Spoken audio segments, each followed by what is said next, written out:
वाराणसी के नदेसर स्थित होटल ताज में बनारस सस्टेनेबिलिटी कॉन्क्लेव के अवसर पर वाराणसी के गणमान्य व्यक्तियों द्वारा सस्टेनेबिलिटी डेवलपमेंट रिपोर्ट 2021 का विमोचन किया गया और इस पर चर्चा की गई। संयुक्त राष्ट्र दिवस के मौके पर उन प्रतिष्ठित लोगों की उपस्थिति में ओपी जिंदल ग्लोबल यूनिवर्सिटी द्वारा पर्यावरण की सुरक्षा में विश्वविद्यालयों और नागरिक समाज की भूमिका पर रिपोर्ट भी जारी की गई। यह रिपोर्ट सतत विकास लक्ष्य एसडीजी के लिए एक मील का पत्थर साबित होगी।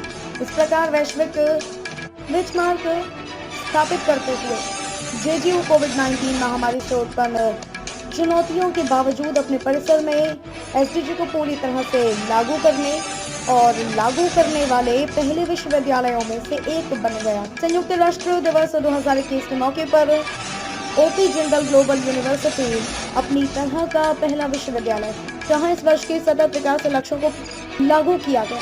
इस अवसर पर मुख्य अतिथि Miss Mridula Jaiswal, mayor Varanasi Manoj Singh, IAS अपर मुख्य सचिव पर्यावरण और वन विभाग Pranay Singh, IAS municipal commissioner आदि लोग उपस्थित थे। वाराणसी से छोटू पटेल के साथ मनोज प्रजापति की रिपोर्ट। मेरा नाम professor C Rajkumar, founding vice chancellor OP Jindal global university Sonipat Haryana. आज हम बनारस सिटी में हैं। आज यहाँ का जो ऑनरेबल मेयर के साथ और भी जो एजुकेशनिस्ट और civil society and government officials के साथ हम एक महत्वपूर्ण रिपोर्ट रिलीज़ कर रहे हैं, सस्टेनेबल डेवलपमेंट रिपोर्ट 2021, और उसके साथ एक सेमिनार भी ऑर्गेनाइज कर रहे हैं जिसमें implementing sustainable development goals, role of universities and civil society, उसके बारे में चर्चा होगा। और ये जो सस्टेनेबल डेवलपमेंट रिपोर्ट है, ये देश के लिए और हमारे जो इंस्टीट्यूशंस के लिए बहुत ही इम्पॉर्टेंट कदम है, क्योंकि जो COP26 के बाद जो एनवायरमेंटल प्रोटेक्शन का जो सेंसिटिविटी है, वो सरकार के अलावा भी जो अन्य इंस्टीट्यूशंस को भी जिम्मेदारी लेना चाहिए। उसमें एजुकेशन इंस्टीट्यूशंस का बहुत बड़ा योगदान है और इस रिपोर्ट में बहुत अलग अलग चीज़ें लिखा गया है।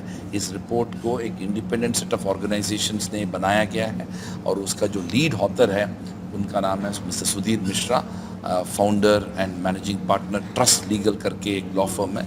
मैं उनको अभी निवेदन करूंगा, उन्होंने रिपोर्ट के बारे में कुछ बात करी है। आप?